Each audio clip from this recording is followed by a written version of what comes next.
this story began trending in Africa,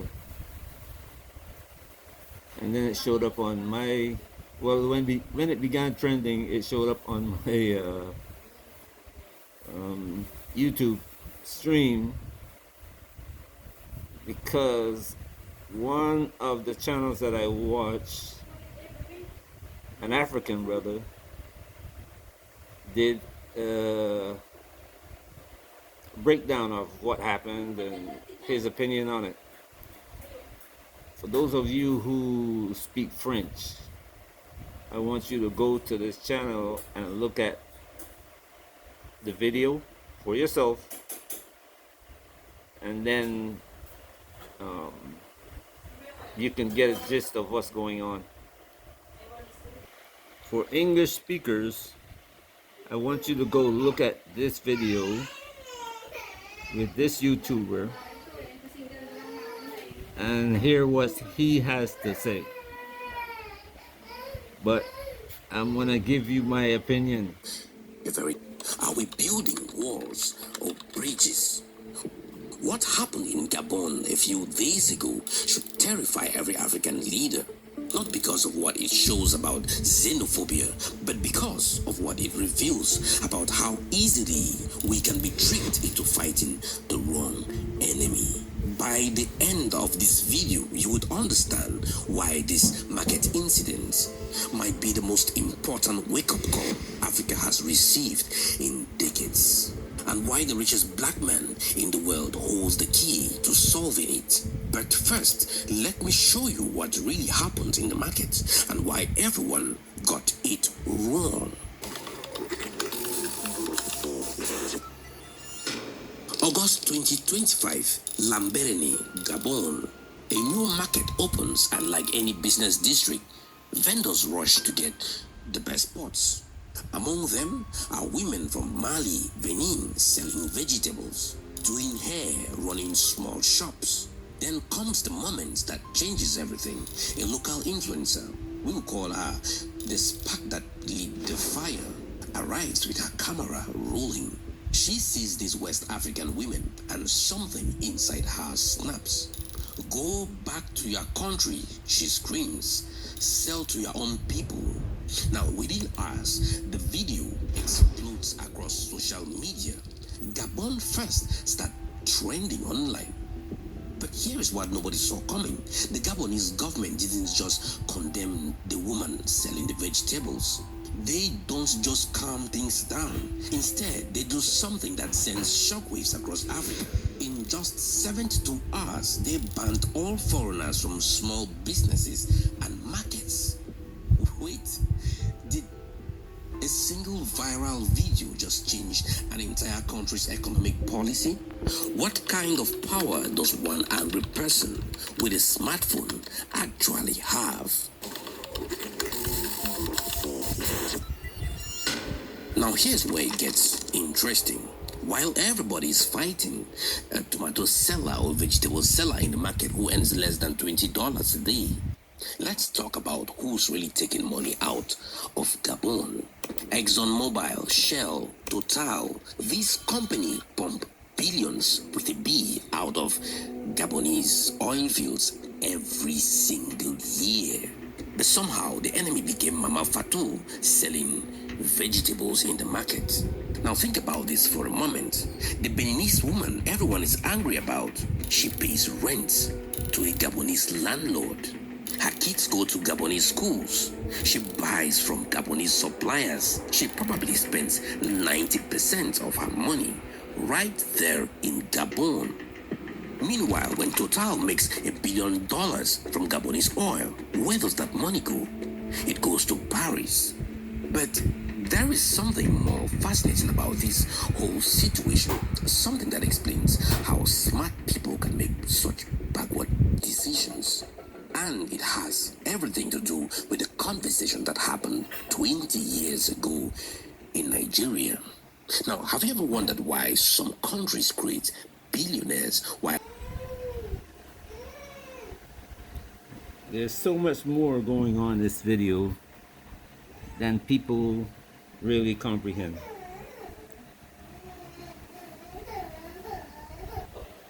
There's the story of the mindset of the people involved. There's a story of the money and why it's done. Nobody's looking at. I went back and looked at some of the videos that were created by this creator and saw who she is. And I asked the questions like, why did she show up at the market to do what she did? You see, in some nations in Africa, the ability to rule,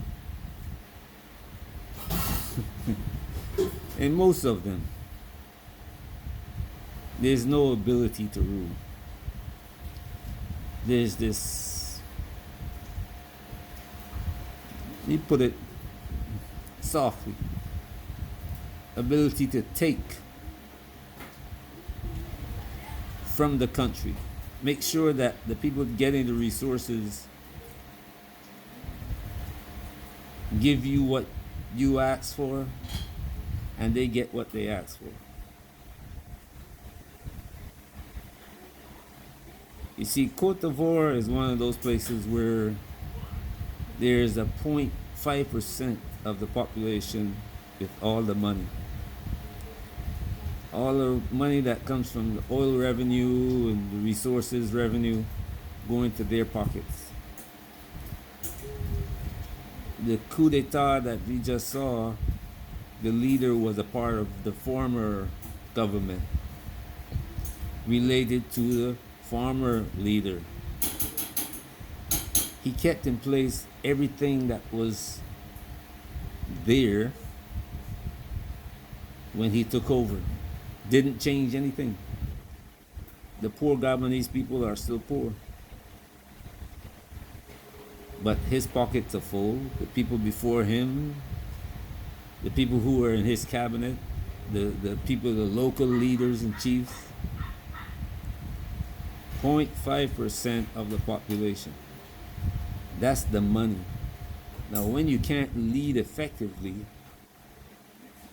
when you can't provide for your people, you get somebody to do something like what this influencer did. And that's the part that most of the videos I saw on the subject missed.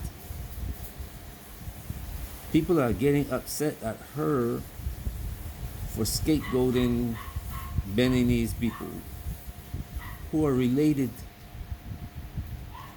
See, the people from Nigeria, Benin, Togo, Ghana, Cote d'Ivoire, Burkina Faso, they're all related to each other. That was once one of the largest empires, as people name it, across West Africa.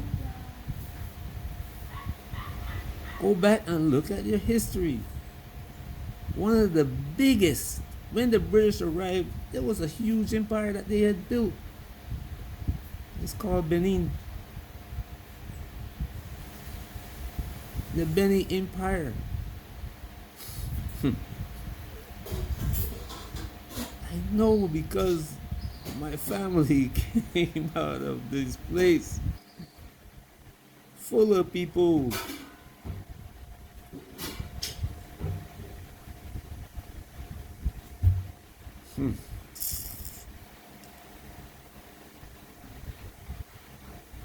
While people are right, I'm not saying that they're wrong in their assessment, but they're missing part of the big picture. This influencer, somebody paid her to do this job. Nevertheless, the English-speaking version, the influencer that I introduced you to in this video, I would like you to watch this video because it explains one of the biggest issues that Africa's face in building or rebuilding itself, as my last video stated. Rebuilding Africa. so much you have to deal with. It's not just the corrupt leaders, but it's the mindset. You have to leave Africa to survive. While the Caucasian is coming in, not only the Caucasian, the Japanese, Chinese, Taiwanese. Shoot, Italy just offered all of Africa $5 billion the other day. The EU, everybody is coming to Africa, and Africans are leaving. And those who are left in Africa, when people of the diaspora come back, guess what happens? Antagonism. And if we weren't born there, because there are two sets of diaspora, the ones who were born there and left and returning, and the ones who were born outside of Africa and returning.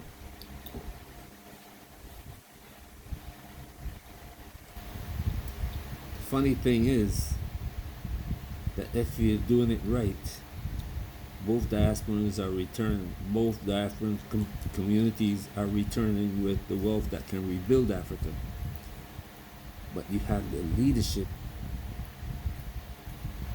that is the obstacle, and you have the African who remain in Africa as the obstacle. Because in his mind, in the mind of the African on the ground, you are coming with money that he can take, that he is supposed to get now. I'm not kidding you. In his mind, he's saying he's supposed to get it. I've heard it said, my face. We diasporans are stingy. We don't like to give the money. We have the money and don't like to give it. To my face. I'm telling you, I made a video about it.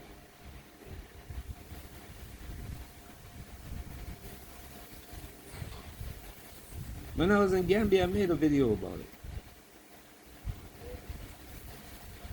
So these obstacles are, substantial. Africa is still rising, but imagine if we didn't have to deal with all these things. I wouldn't like to see what happened to China happen in Africa in order to bring Africa to the place where they start growing. Because China had a civil war. A lot of people died because of the ignorant leadership. Chiang Kai-shek was a wicked man. While majority of his people suffered, he was living up. And now the same group of people that he led, the West is trying to hold them up as valiant, democratic people. No, shoot, you read the history, and you will see the facts.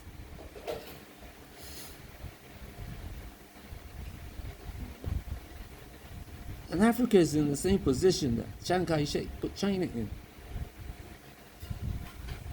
And if Africa has to go through a civil war that devastating to rise up, it's going to be really bad.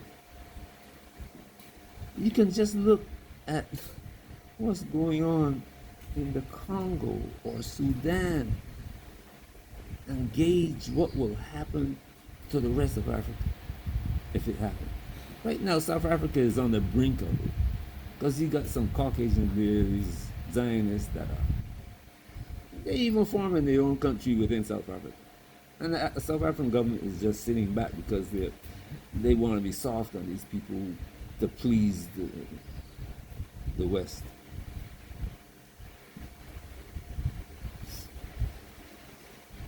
Anyway, go look at this video, please. And I like to bring these things to you so you can see what's going on around you, knowing it and planning for it, because as things change, if the youth gonna change Africa, you're gonna see what's happening in Kenya, everywhere in Africa, everywhere in Africa, because the leaders don't want to step down and let the youth come up and change things in a manner that benefits them, really benefits them and the Africa that they know they should have.